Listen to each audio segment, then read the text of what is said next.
favor, abran sus Biblias en el libro de Hechos de los Apóstoles, en el capítulo número 16. Aquí tenemos una enseñanza que esperamos poder descubrir todo este capítulo así a grandes rasgos sobre un nuevo campo de visión que se le presenta al apóstol Pablo. Este capítulo 16 nosotros, para efecto de nuestra enseñanza esta mañana, lo hemos denominado Operación Macedonia. Eso es lo que queremos hablar en esta mañana. Ahora, si usted le da una miradita previa al capítulo 15, usted verá que terminando el capítulo 15 de Hechos, a partir del versículo número 36, en nuestras Biblias, Hechos 15, 36 en adelante, lleva por título Segundo Viaje Misionero. Bueno, lo que ocurre es que Pablo ya había tenido un primer viaje misionero juntamente con Bernabé. Ellos habían viajado por ciertas regiones de Asia predicando la palabra de Dios.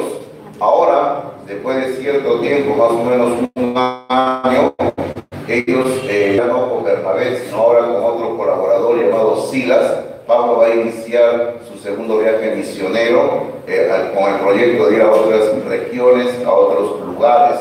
Pero en el capítulo 16 vamos a encontrar lo que nosotros denominamos tres cosas nuevas. Y queremos mencionar estas tres cosas nuevas así rápidamente porque queremos centralizarnos solamente en una de ellas. En el capítulo 16, versículo 1 al 5, encontramos lo que llamamos un nuevo discípulo, un nuevo colaborador, un nuevo ayudante. O sea, ese es lo primero nuevo que encontramos aquí en el capítulo 16, porque en el versículo número 1, 16, 4, que Pablo, después que llegó a una ciudad llamada Derbe y a una ciudad que también se llamaba Listra, dice: he aquí, había allí cierto discípulo llamado Timoteo. Dice que este Timoteo era hijo de una mujer judía creyente, pero de padre griego. Y lo bueno de este Timoteo, dice el versículo 2, que daban buen testimonio de él los hermanos que estaban en Listra y en Iconio. O sea, este Timoteo tenía un buen testimonio, tenía un buen prestigio, una buena imagen. Y nos dice la palabra de Dios en el versículo 3 que quiso Pablo que éste fuese con él, y tomándole le circuncidó por causa de los judíos que habían en aquellos lugares, porque todos sabían que su padre era griego. Bueno, lo primero que mencionamos es que en este capítulo 16 encontramos a un nuevo ayudante que Pablo va a incorporar en el equipo misionero. Este nuevo ayudante,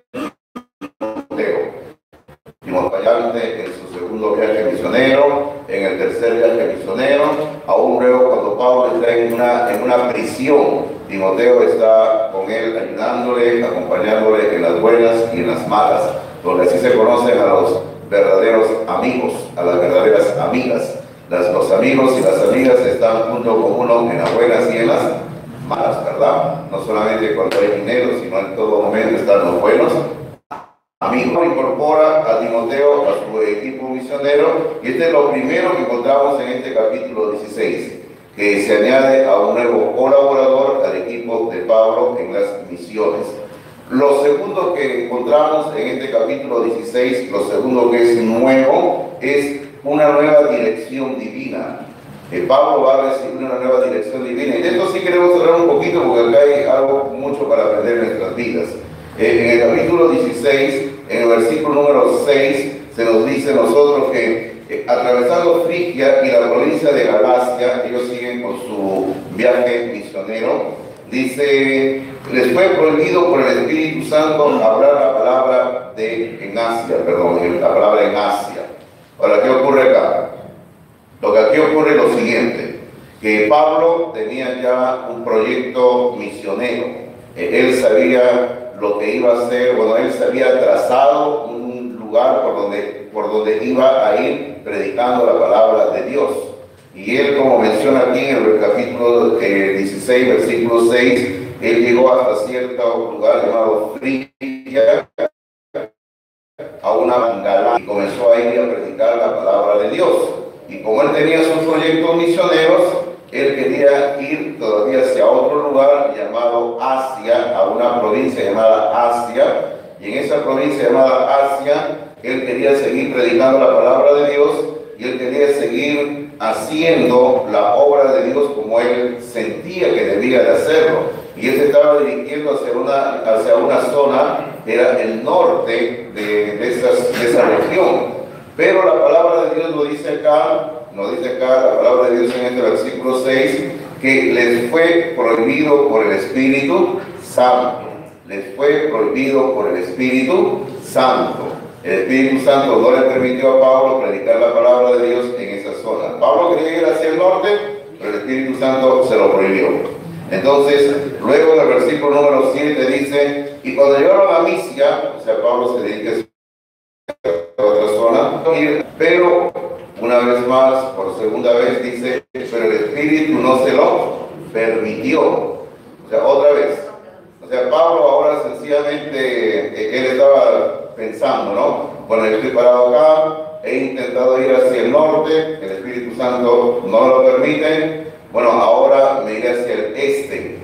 Y él comienza a ir hacia el este y otra vez dice en el versículo 7 que el Espíritu no se lo permitió. Ahora, de repente usted dirá, bueno, ¿y por qué Pablo no se fue hacia el sur? Es que si usted tomara un mapa y usted ubicara los lugares que estamos haciendo referencia, Pablo se encontraba en una zona donde el sur era el mar Mediterráneo, o sea, era agua. Entonces no había dónde ir hacia el agua, no se iba a meter a las profundidades a predicar los peces, ¿no? Entonces Pablo sabía, no me voy a meter hacia allá, no puedo ir hacia el océano. Hacia el oeste era ya otro continente. Y Pablo no había pensado ir hacia ese lado, ojo. Entonces Pablo estaba aquí y él primero quería ir hacia el norte. Y en el versículo 6 nos dice que el Espíritu Santo no le dejó que vaya hacia el norte. Y luego el versículo 7 dice, bueno, entonces si no puedo ir al norte, porque no quiero ir al oeste, dice me voy hacia el este, me voy hacia acá. Y otra vez el versículo 7 dice que por segunda vez el Espíritu Santo no se lo permitió. Que Pablo le dijo, bueno, ¿y ahora qué hacemos, no? ¿Qué hago? Entonces, versículo número 8 dice, pasando junto a Misia, descendieron a Troas. Troas, hermano, para que usted entienda, es algo así como un puerto, cerca al mar. O sea que Pablo ya comenzó, como diríamos nosotros, comenzó a intuir que había un plan que Dios tenía para él y para su equipo misionero. Así que él dijo, vamos a ir hacia la costa, hacia el puerto, para ver qué Dios quiere mostrarnos. Y en el versículo 9 dice que se le mostró a Pablo una visión de noche, o sea, en sus sueños. ¿Y qué es lo que tuvo en sus sueños? Un varón macedonio estaba en pie, rogándole y diciendo, pasa a Macedonia y ayúdanos. O sea, aquí vamos entendiendo algo. Dios le va a comunicar a Pablo su voluntad a través de un sueño. Y primero vamos aclarando esto de fondo porque es bueno aclararlo. Eso fue una forma en la que Dios trabajaba en aquellos tiempos. Dios en aquellos tiempos trabajaba dando sueños, visiones, revelaciones en aquellos tiempos. Pero hoy en día Dios ya no trabaja así. Dios cambia su forma de trabajar. Si usted estudia las Escrituras va a ver que Dios cambia su forma de operar, su forma de hacer las cosas. Y hoy en día Dios ya no trabaja por medio de sueños. Dios hoy en día trabaja a través solamente de su palabra, de lo que dice la Biblia, del escrito está, nada más. Ya no es a través de sueños, no es a través de visiones, no es así. En aquellos tiempos sí, todavía Dios lo hacía así, porque una de las cosas que hay que entender es que en aquellos tiempos de Pablo todavía no estaba escrito de una forma completa las Escrituras. Aún faltaban escribirse muchos libros del Nuevo Testamento. Así que aún no había palabra de Dios completa en aquellos tiempos. Por eso que Dios tenía que comunicar su voluntad a través de sueños, a través de visiones. Bueno, en este caso lo hace a través de Pablo. Y dice en el versículo 9 que Pablo, en la visión que tiene, en el sueño que tiene, ve a un varón y se dice que es un varón macedonio. Léase esto, macedonio, léase así, un varón griego, un varón que era de Europa, al lugar que Pablo no había pensado ir. Recuerden usted, Pablo quería ir hacia el norte, hacia el este, al sur no podía ir, decimos, porque ahí está el océano. Y Pablo sabía que hacia el oeste se encontraba en ese momento Europa, Grecia, la provincia de Macedonia. Y Pablo no tenía intención de ir hacia allá, pero Dios en su visión le muestra a un varón macedonio que le está rogando, le está diciendo Pablo, le dice en el versículo 9, le dice, no, le está diciendo pasa a Macedonia, o sea, ven a Europa, ven a Grecia, dice, y ayúdanos. Hermanos, este es el clamor de Europa por Cristo Jesús en esos momentos. Ahora, luego de todo esto, dice el versículo número 10, que cuando Pablo vio la visión, enseguida procuramos partir para Macedonia, dando por cierto que Dios nos llamaba para que les anunciásemos el Evangelio. Ojo con lo que dice el versículo 10, ¿ah? El versículo 10 habla ya de una plena seguridad de lo que Pablo ahora entendía cuál era de Dios para su vida en ese momento. ¿Y qué era lo que Pablo entendía según el versículo número 10? Dice que él daba por cierto, estaba convencido, él daba por cierto que Dios nos llamaba para que les anunciásemos el Evangelio. Ok, recuérdense y permítanme recapitular una vez más, creo que es la quinta vez que recapitulo porque es bueno esto. Pablo tenía un plan de vida. El plan era evangelizar hacia el norte. Dios le dijo no. Luego él dijo, entonces nos vamos, le dijo no. Ahora Dios le comunica a Pablo cuál es su voluntad de Dios. No la voluntad de Pablo, sino la voluntad de Dios. Y Dios le dice, tienes que ir hacia Europa, hacia Macedonia, tienes que cruzar el mar. Porque había un mar que separaba donde estaba Pablo de Europa. Ese mar se llama hasta el día de hoy el mar Egeo. Usted puede buscar en un mapa luego, el mar Egeo, y va a ver usted así. Si usted mira el mapa así, hacia de hecho, Pablo estaba tierra y Pablo se encontraba ahí. Entonces Pablo ahora entiende que el plan de Dios es, tengo que dejar Asia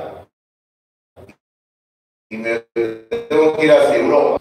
Ok, ¿qué vamos aprendiendo acá? Vamos aprendiendo una sola cosa bien importante. Que nosotros podemos tener los mejores planes y maravillosos planes para nuestras vidas, pero el que finalmente decide quién es.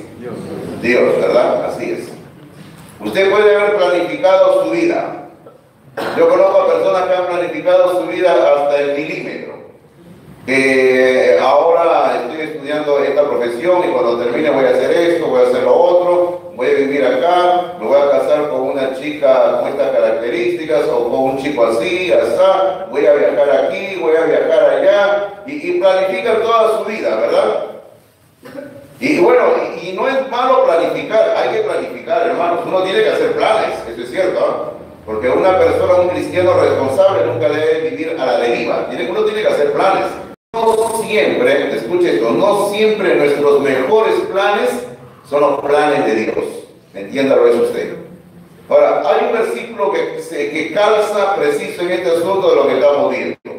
Si usted es ágil con la Biblia, vaya conmigo por un momento a Isaías capítulo 55, versículo 8. Ahora, si usted no puede buscar rápido, por favor, escuche la lectura de la palabra de Dios. Isaías capítulo 55, versículo 8. Escuche, por favor, yo prefiero que escuchen de que esté preguntándole y molestando a los vecinos ahí, ¿no? Preguntándole qué versículo dijo el pastor. Escuche, por favor, ¿ah? Isaías 55, 8. Dice así la palabra de Dios en Isaías 55, 8. Dice, Dios está hablando que mis pensamientos no son vuestros pensamientos, ni vuestros caminos,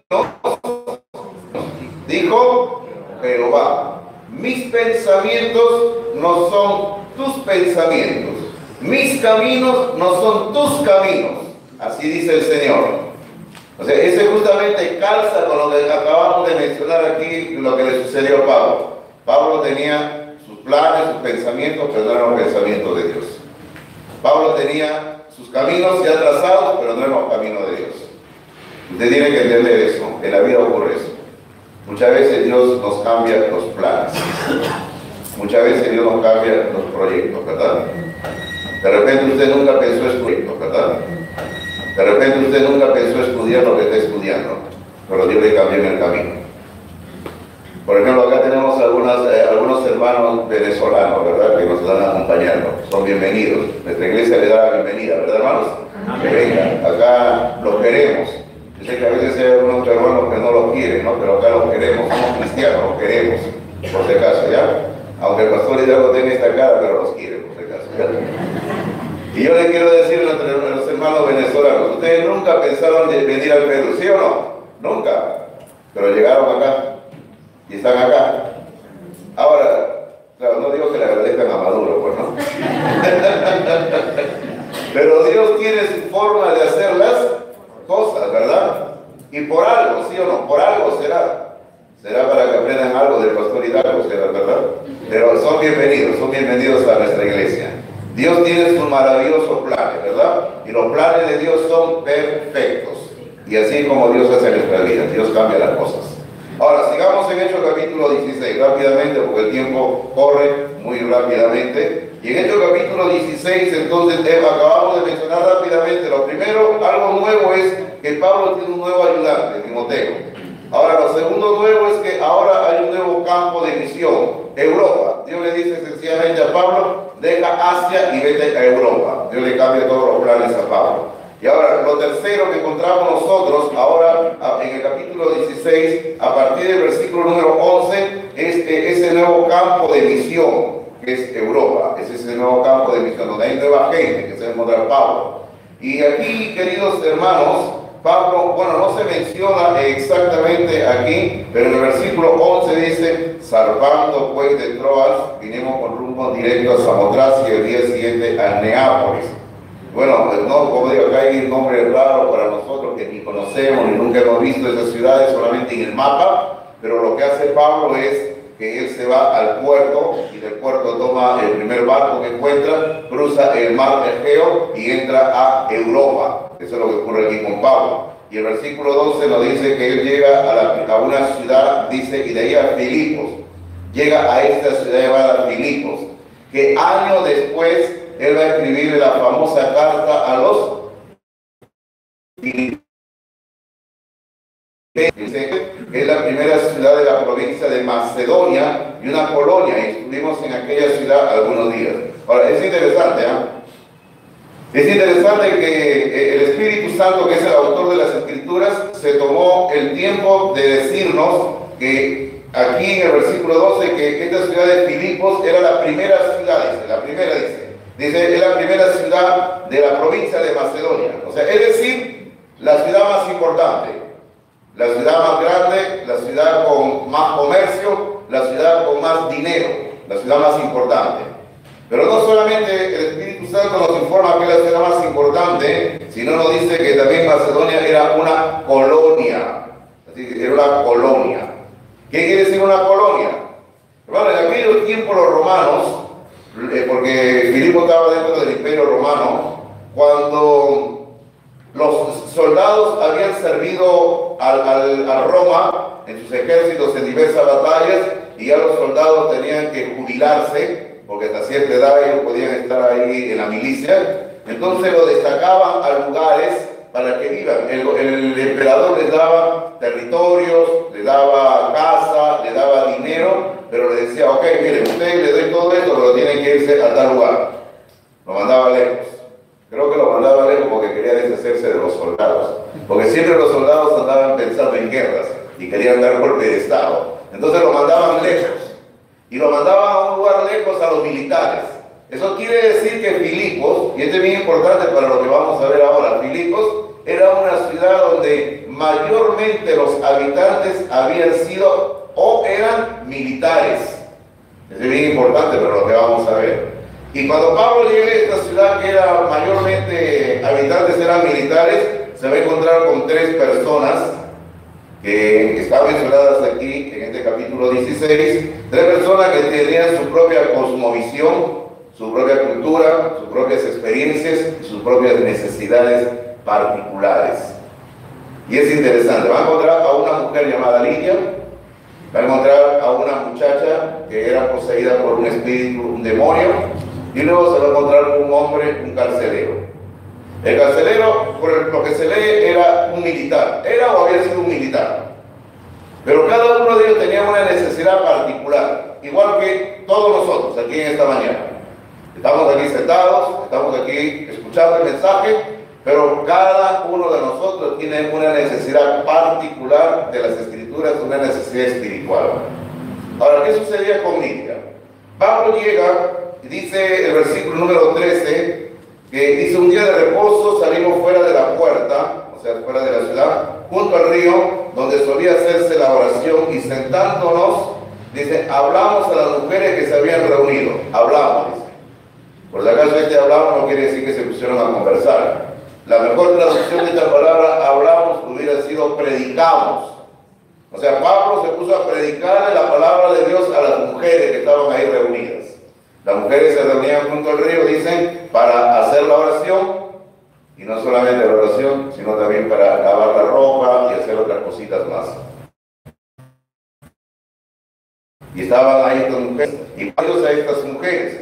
Y el versículo número 14 nos dice que en este grupo, entonces dice, había una mujer llamada Lidia, y esta era una negociante porque era vendedora de púrpura de la ciudad de Tiatira, que hablaba a Dios. Dice que esta mujer estaba oyendo, y como esta mujer tenía una buena disposición hacia las cosas de Dios, dice el versículo 14, que el Señor abrió el corazón de ella para que estuviese atenta a lo que Pablo decía. Así que Lidia tenía una necesidad espiritual. Ella tenía lo que nosotros diríamos hambre de la palabra de Dios. Ella quería conocer más de Dios. Y ella estaba atenta, escuchando lo que Pablo decía, y Dios tocó el corazón de Lidia, y se nos dice en el versículo 14, que el Señor abrió el corazón de ella, de tal manera, dice, que ella estaba atenta a lo que Pablo estaba enseñando en ese momento.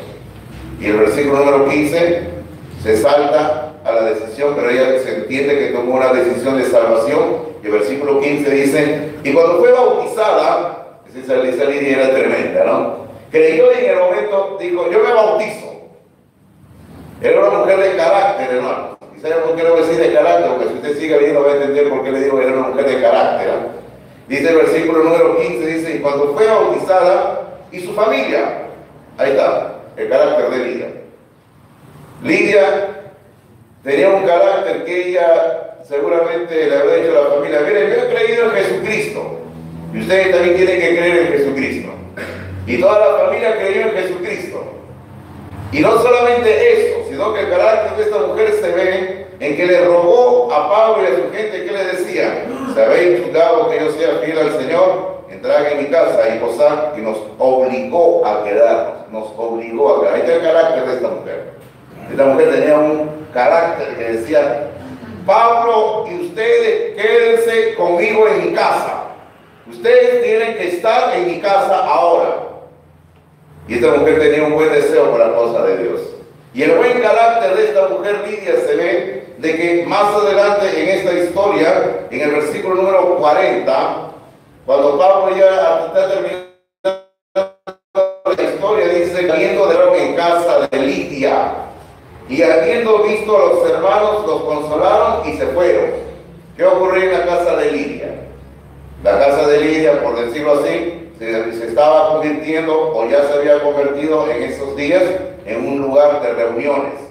Lo que nosotros llamamos un templo, lo que nosotros llamamos una iglesia. Lidia tenía tal carácter y tal deseo de hacer la obra de Dios, que ella dio de lo que tenía para servir a Dios. Y hermano, ahí vamos aprendiendo otra lección también. Así como hace un rato aprendimos la lección de que Dios cambia nuestros planes muchas veces, vamos aprendiendo otra lección. La lección es esta. Si Dios nos bendice materialmente, es para que podamos servir a la obra de Dios. Si Dios nos da trabajo, para que sirvamos a la obra de Dios. Si Dios nos da lo que nos da, es para que sirvamos a la obra de Dios. Y Lidia tenía su casa, y ella, sin pensarlo mucho, dijo, acá está mi casa, hágase la obra de Dios en mi casa. Y así se hizo. La obra de Dios comenzó en la casa de Lidia. O sea que la primera iglesia que se inició en Europa fue en la casa de Lidia. Imagínense, en la casa de una mujer que dio su hogar para la obra de Dios. Qué bonito, ¿verdad? Y usted sabe que las mujeres tienen una tremenda influencia en la vida de su familia. Mujeres, escúchenme, ustedes son una tremenda influencia.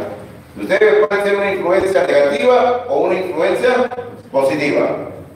Si la mujer marca la dirección, vamos a la iglesia, van a la iglesia. Pero si la mujer en la casa se echa a dormir y dice, no, domingo, si no, queremos dormir, nadie va a la iglesia. Hermano, ¿qué más quiere? A veces hay muchos hombres que también no quieren ni moverse de la cama, ¿no?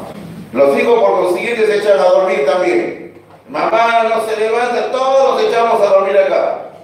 Pero si mamá se levanta temprano y comienza a arriar a todos en la casa, a mover, todos se levantan.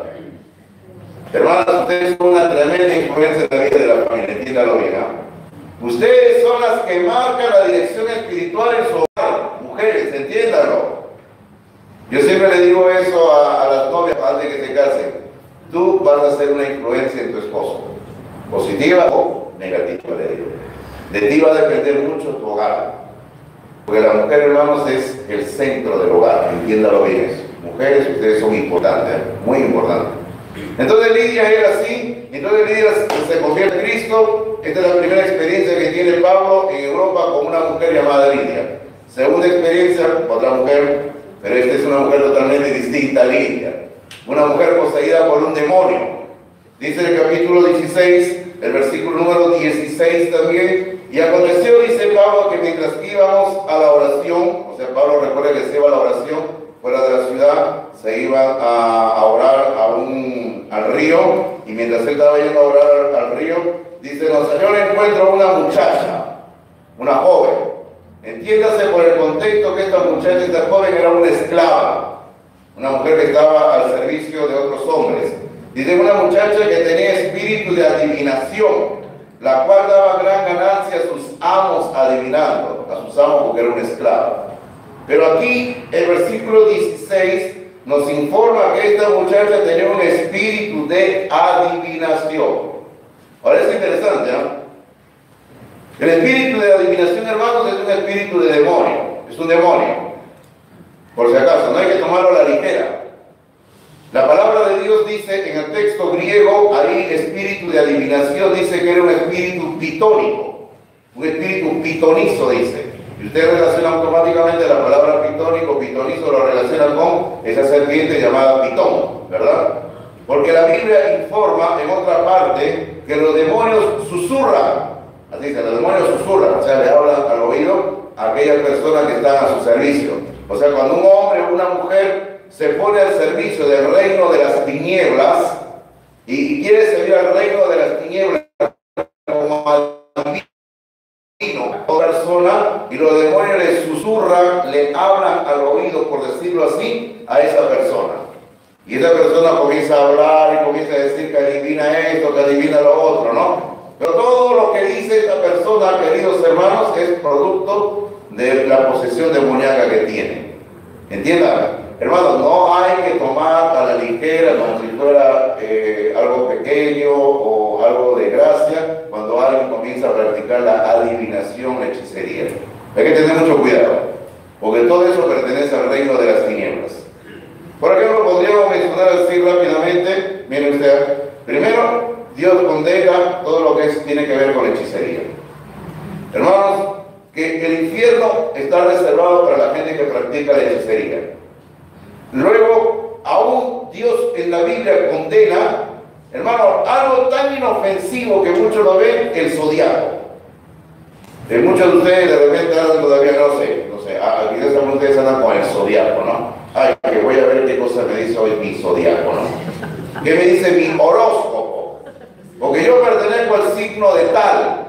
Porque yo nací en el mes tal, en el día tal, que el sol estaba aquí, que la luna estaba allá. Entonces, voy a ver qué me dice hoy el horóscopo, el zodiaco. Hermano, otra vez le digo, primero nosotros los cristianos no dependemos del horóscopo ni del zodiaco. Nosotros dependemos de Dios. Ahora, por otro lado, Dios condena al zodiaco.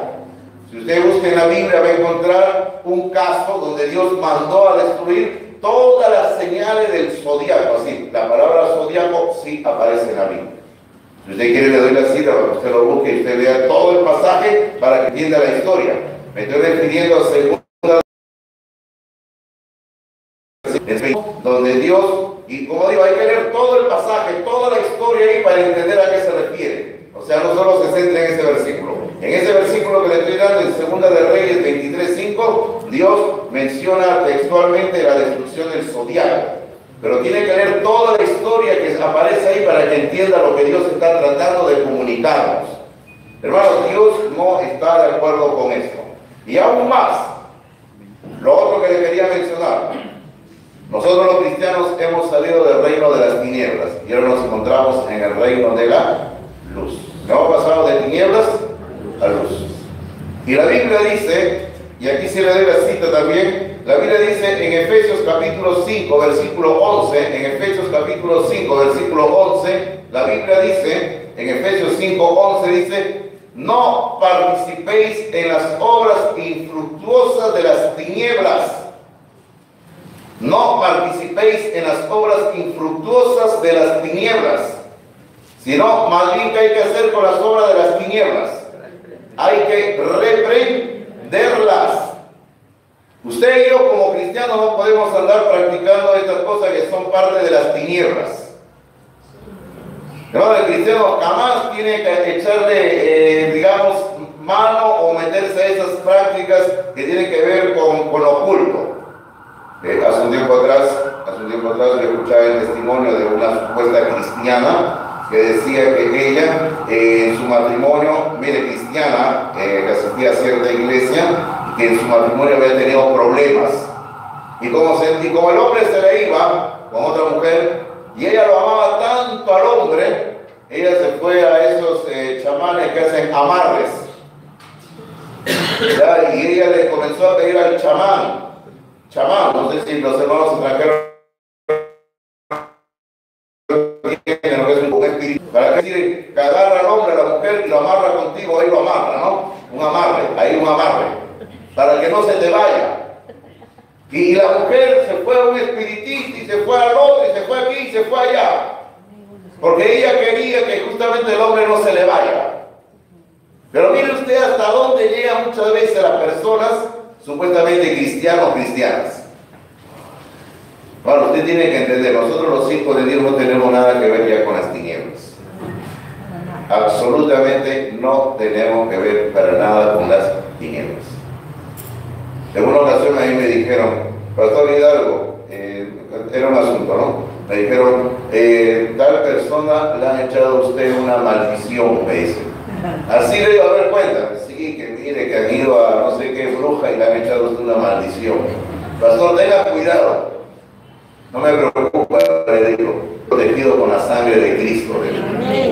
¿Y sabe qué cosa le digo? Como estoy protegido con la sangre de Cristo, tengo a Cristo en mi corazón, tengo el Espíritu Santo morando en mí, y la Biblia dice que estoy en la palma del Padre y en las manos de Cristo Jesús, ni así me vengan 1000 chamanes, le digo, me preocupo, le digo. Jamás le digo, porque ninguna maldición de las tinieblas puede afectar a un hijo de Dios, a una hija de Dios. Amén. Y aquí me ve usted todavía. Me dijeron que me iba a secar. ¿Sabe lo que quiere decir que se iba a secar, no? Que iba a estar perdiendo peso. Como una vez al pastor Martín Lazo le dijeron así, estaba mal de su columna, fuimos a un huesero hace muchos años atrás, y Martín era más flaco lo que ahora es, ¿no? Y el huesero le dijo, joven, usted sí. No, él es así, le digo, él siempre ha sido así seco, le digo, no. Pero hermanos, entonces esta mujer estaba al servicio del reino de las tinieblas. Y el versículo 17 nos dice que esta mujer, siguiendo a Pablo y a nosotros, daba voces diciendo, estos hombres son siervos de Dios, del Dios Altísimo, quienes os anuncian el camino de salvación.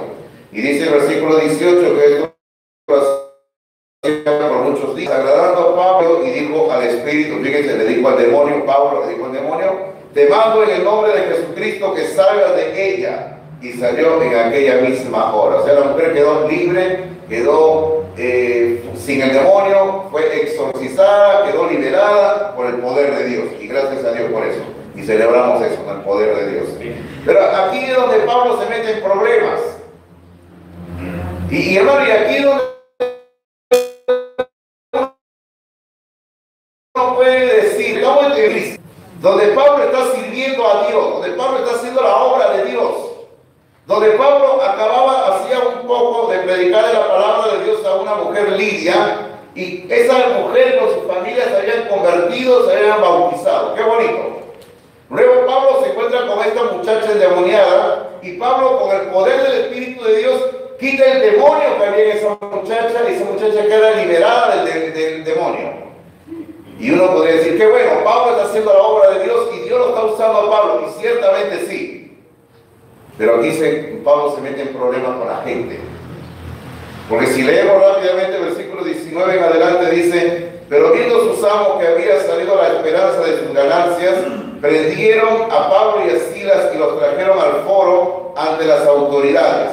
Y presentándolos a los magistrados dijeron: estos hombres, siendo judíos, alborotan nuestra ciudad y enseñan costumbres que no nos es lícito recibir ni hacer, pues somos romanos.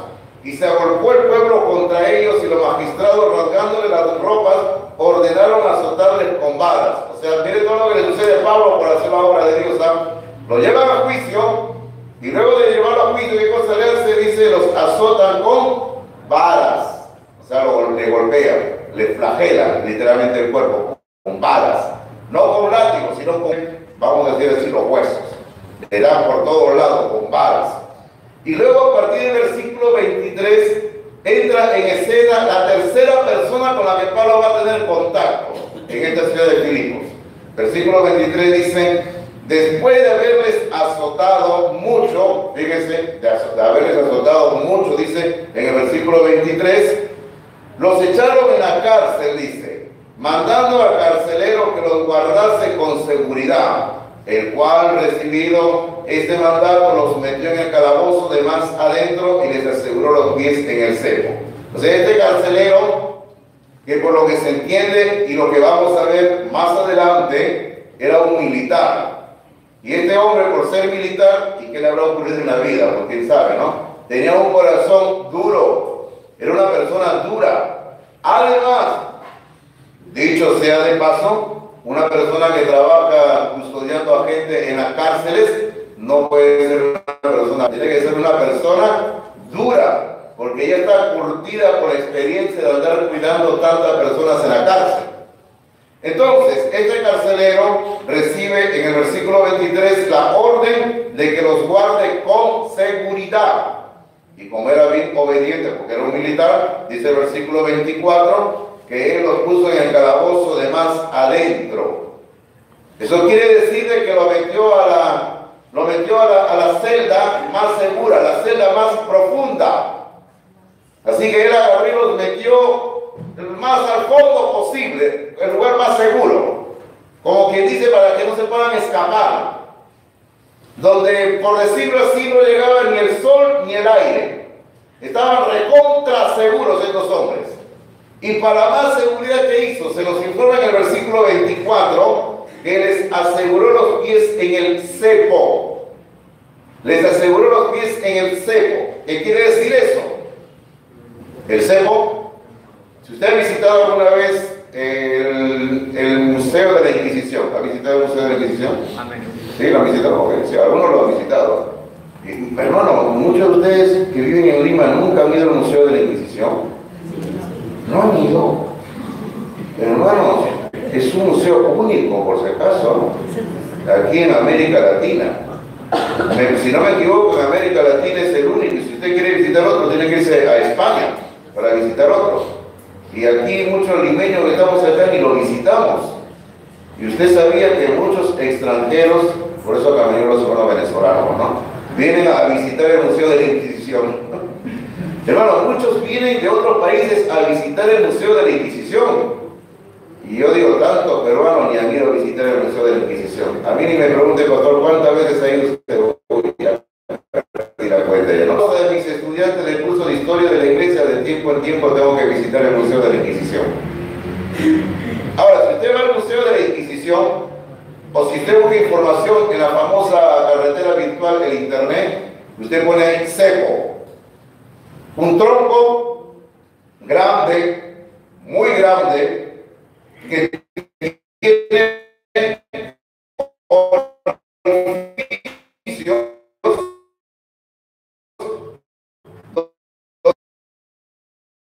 donde la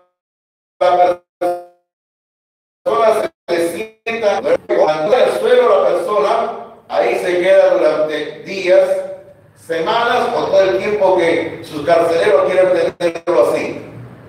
Esa persona ahí tiene que dormir en esa posición. Y ahí usted el resto, imagínese todo lo que tiene que hacer ahí. Sencillamente una posición no solamente incómoda, sino de suplicio. Y a Pablo y a su ayudante Silas lo pusieron en ese lugar. Lo metieron en la celda de más adentro. Le pusieron los pies en el cepo. Previamente hemos leído de que los abiertamente con varas. Ahora yo le pregunto, en una situación similar. Recuerde, Pablo no había cometido ningún delito, ¿ah? Estaba haciendo la obra de Dios, estaba ganando alma para Cristo. Ya había iniciado una iglesia en la casa de Lidia. Entonces uno podría decir, yo me sentiría frustrado, porque si estoy haciendo lo bueno, ¿por qué me vienen cosas malas a mí? Pero Pablo y Silas están ahí y miren lo que ellos hacen. Miren lo que ellos hacen acá. En el versículo número 25, se nos dice, pero a medianoche, en vez de estar durmiendo, a la medianoche dice, orando, Pablo y Silas cantaban himnos a Dios y los presos los oían. Aquí se mencionan dos cosas. Estaban orando. Y lo segundo que se menciona, que estaban cantando. Estaban orando fuerte. No estaban orando entre dientes, no estaban ahí rechinando, ahí hablando de bajito. Porque al final del versículo 25 se nos dice que los presos los oían. O sea, los presos estaban oyendo que Pablo y Silas estaban orando. Recuerde, estaban en la celda de más adentro, estaban en la celda más lejos de todos. Y estaban orando y todo. Estoy seguro que también el carcelero les oía, porque la costumbre era que el carcelero vivía dentro de la misma cárcel con los que estaban presos. Entonces todos en la prisión escuchaban a Pablo y a Silas que estaban orando a la medianoche.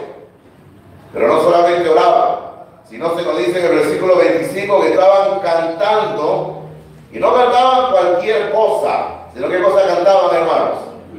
Himnos a Dios. Léase himnos como sinónimo de salmos.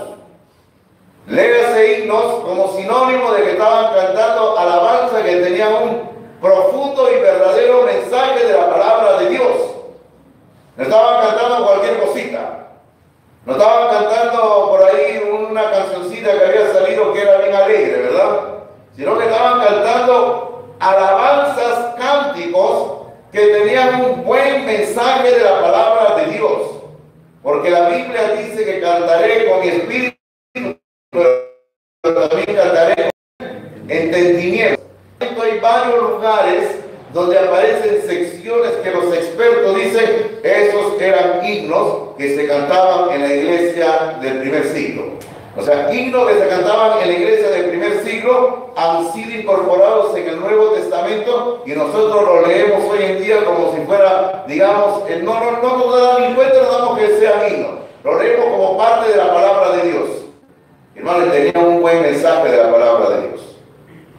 Y ahí vamos aprendiendo algo más. Alabamos a Dios, sí, pero alabemos a Dios con cánticos que tengan el mensaje de la palabra de Dios. Yo a veces me pregunto y digo, cuando termine este culto, usted cuando salga de este culto, usted cómo va a medir el culto. Usted sale de acá y los creyentes comienzan a comentar, dicen, no, hoy no fue bueno, hoy el culto fue bueno, pero ¿cómo el creyente mide si el culto fue bueno o el culto fue malo? Lo miden, hermano, por la alabanza. Si la alabanza estaba alegre y era una alabanza movida, entonces el culto fue bueno, porque estoy alegre, ¿no? Pero si no hay alabanza alegre, si no hay alabanza movida, entonces el culto fue malo. Hermano, el creyente tiene que entender primero de que las alabanzas no son para nuestro disfrute, son para el disfrute de la gloria de Dios. Usted y yo tenemos que gozarnos, hermanos, en la palabra de Dios. El creyente tiene que entender que nuestra experiencia espiritual, nuestra delicia tiene que estar solo y únicamente en la palabra de Dios. Ahí tiene que estar nuestro deleite espiritual. Entonces Pablo y Silas están aquí cantando alabanzas a Dios. Están alabando a Dios. Todos les escuchan en la cárcel. El carcelero también escucha en la cárcel. Y encima de todo esto, Dios se manda un pequeño terremoto. Terremoto que los peruanos estamos acostumbrados todo el tiempo, ¿verdad? Dice en el versículo 26, entonces sobrevino de repente un gran terremoto. Este terremoto, hermano, vino de parte de Dios, por si acaso. Ya de tal manera que los cimientos de la cárcel se sacudían y al instante se abrieron todas las puertas y las cadenas de todos se soltaron.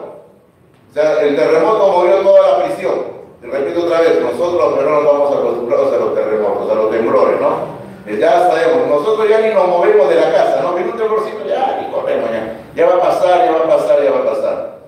Una vez tuvimos acá en la iglesia de visita hace años a un hermano en Cristo, un argentino, se hospedó acá cerca a unas cuadras de la iglesia, se hospedó en casa de unos hermanos en Cristo también, y él se quedó algunas semanas con nosotros. Su proyecto era quedarse en el Perú a trabajar hacia la obra de Dios. Bueno, está bien, estaba mirando el campo, estaba con nosotros aquí en Palmas, iba, venía, y una mañana hubo un fuerte temblorcito. Yo estaba en mi casa y así acá tranquilo, ¿no? Tomando mi desayuno mientras se movía todo. Usted sabe que nosotros ya ni nos movemos, ¿no? O sea, nosotros sabemos, si el asunto sigue y se pone fuerte, ya ahí sí, ¿no? Vayan saliendo, ¿no? Pero si el asunto está ahí, nadie se mueve. Estábamos en la casa sentados. Cuando, hermano, pasa un momentito nada más y abajo me dice, pastor Hidalgo, ¿qué pasa? Se cayó la iglesia. Y el hermano había venido corriendo y estaba desesperado abajo gritando, abajo todo, ay pastor, un terremoto. Hermano, lo tuvimos que calmar al hermano. El hermano estaba asustado. De lo que el hermano era blanco se puso negro, amarillo, rojo, no sé qué, todos los colores se puso. Y el hombre lo calmamos y le dijimos que eso era algo natural acá, que siempre, sí, esto no es un temblor, le decimos, ¿no? ¿Con qué tranquilidad me dicen que esto fue un temblor? Fue un temblor, hermano, le digo, es un terremoto, pero es un terremoto de verdad. No, yo no estoy acostumbrado a eso en Argentina, dice. Y ahora se cambia mi plan, digo. Ya no voy a venir al Perú, me voy a Argentina. Yo creo que también fue la obra de Dios. Y hermano, y el hombre, ¿verdad? Ha ido más a los 2 o 3 días, hizo sus cosas y se fue del Perú. Se fue del Perú y ahora está pastoreando una iglesia en Argentina. Mejor, ¿verdad? Dios sabe lo que quiere hacer en nuestras vidas. Así que bienvenidos a los temblores, ¿verdad? Porque estamos acostumbrados. La vez pasada mi hijo me decía, papá, ¿no tienes ese proyecto algún día de venir a los Estados Unidos a vivir? Le digo, no, ya conocí a los Estados Unidos con el pastor Oliver, con la hermana Gloria, yo fui, que es bonito, pero no tengo planes de ir a los Estados Unidos, le digo. ¿Por qué, papá? Una de las cosas que no quiero, le digo, es que algún día, yo sé que por donde está mi hijo no hay eso, pero que me agarre un tornado, que me agarre un huracán, le digo, no quiero. Estoy feliz acá con mis temblores, le digo.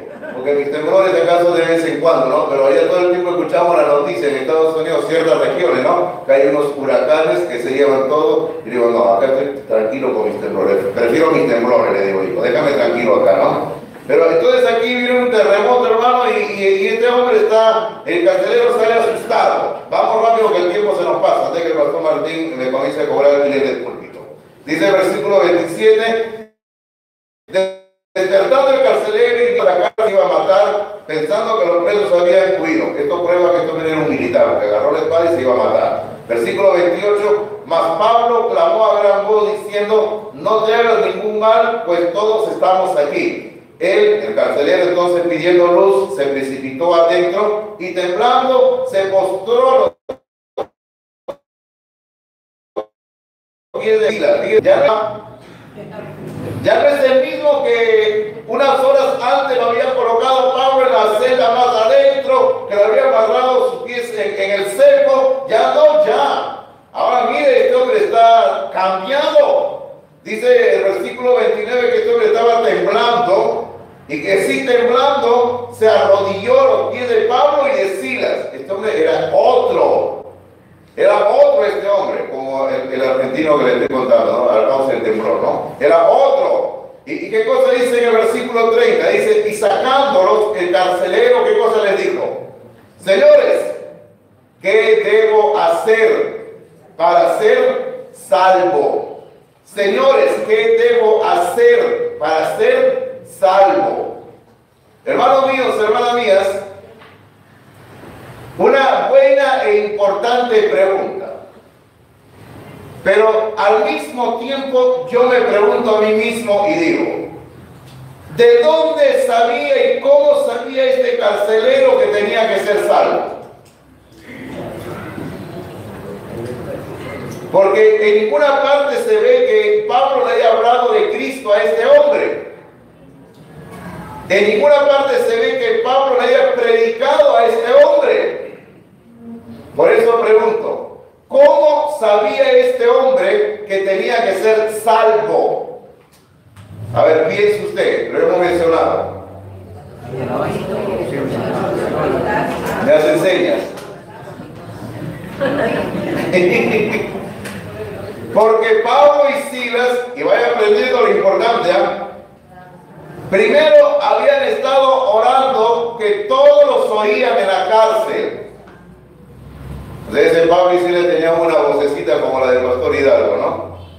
Y cuando habla dice, quiero hablar contigo en privado, y todos se enteran lo que queremos hablar. Y estaba orando y todos escucharon a Pablo y a Silas. Y no solo eso, sino que hemos visto nosotros en el versículo 25 que al mismo tiempo que oraban, cantaban himnos a Dios. E insisto en esto otra vez, cantaban alabanzas a Dios que tenían mensaje basado en la palabra de Dios. Ahora, no sabemos qué himnos cantaban, pero por la pregunta que el hombre hizo, ¿qué debo hacer para ser salvo? Estoy seguro que esos himnos hablaban de salvación en Cristo Jesús, hermanos. Y este hombre estaba ahí escuchando. ¿Qué debo hacer? ¿Qué debo hacer? Estoy escuchando. Salvación, Cristo, muerte, cruz. Salvación, muerte, Cristo, cruz. Y este hombre entendió que debe ser salvo. Vaya aprendiendo algo, querido hermano, querida hermana, joven y señorita. Vaya escuchando algo. A veces nosotros, de una forma egoísta, decimos, ¿no? No, yo canto lo que a mí me gusta. Yo escucho la música que a mí me agrada. Primero, usted tiene que entender de que lo que usted escucha, otra persona también lo escucha. Y usted afecta la vida espiritual de otro. Y a la larga no va a ser beneficioso para tu vida espiritual. Entonces, no se trata de que yo escucho o canto lo que yo quiero. Usted y yo como cristianos tenemos que cantar y escuchar alabanzas que le dan gloria al nombre de Dios.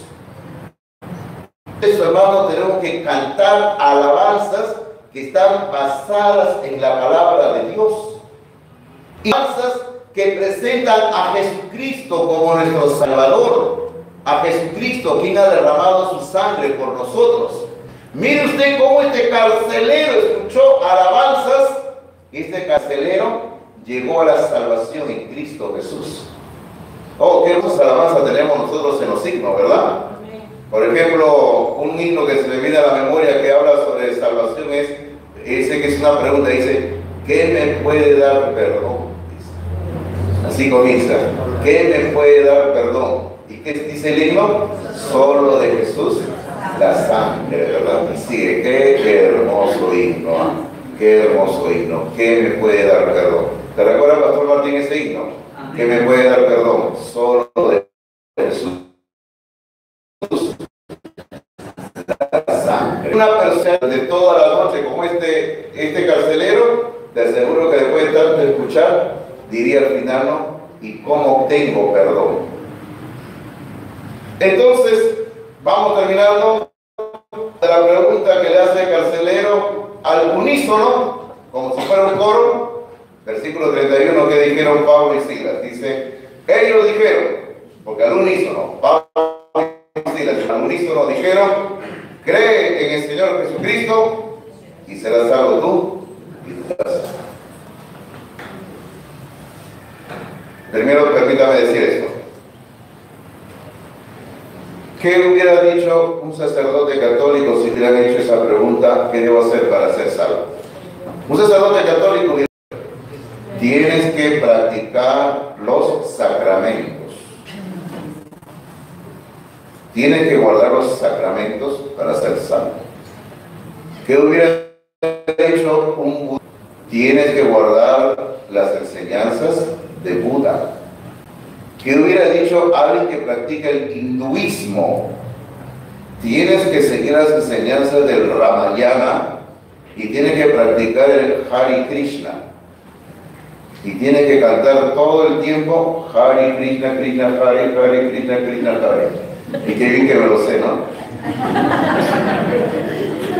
Porque hace algunos años me tomé el tiempo y me leí un libro de ellos.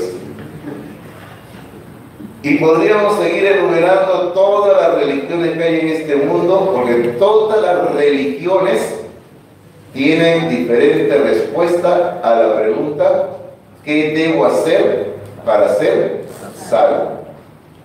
Pero la única respuesta es la que dio Pablo y Silas en el versículo 31. Cree en el Señor Jesucristo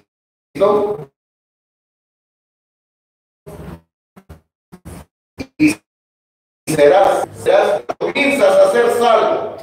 Ahora cree en Jesucristo y ahora en este momento comienza tu salvación. Ahora eres salvo, le está diciendo. Ahora eres salvo. Y no solamente tú, sino también tu casa, tu familia. Porque al igual que la historia de Zaqueo, cuando la salvación llega a un miembro de la familia, la oportunidad de salvación llega para toda la familia. ¿Verdad que sí? Amén. Así comienza la salvación. Y en esta mañana yo quiero decirle, hermanos, tenemos que hacer la obra misionera. Y cuando hagamos la obra misionera nos vamos a encontrar con diferentes personas. Como Lidia, una persona que necesitaba, quería la palabra para la salvación. Así que nuestra labor, hermanos, no es en vano.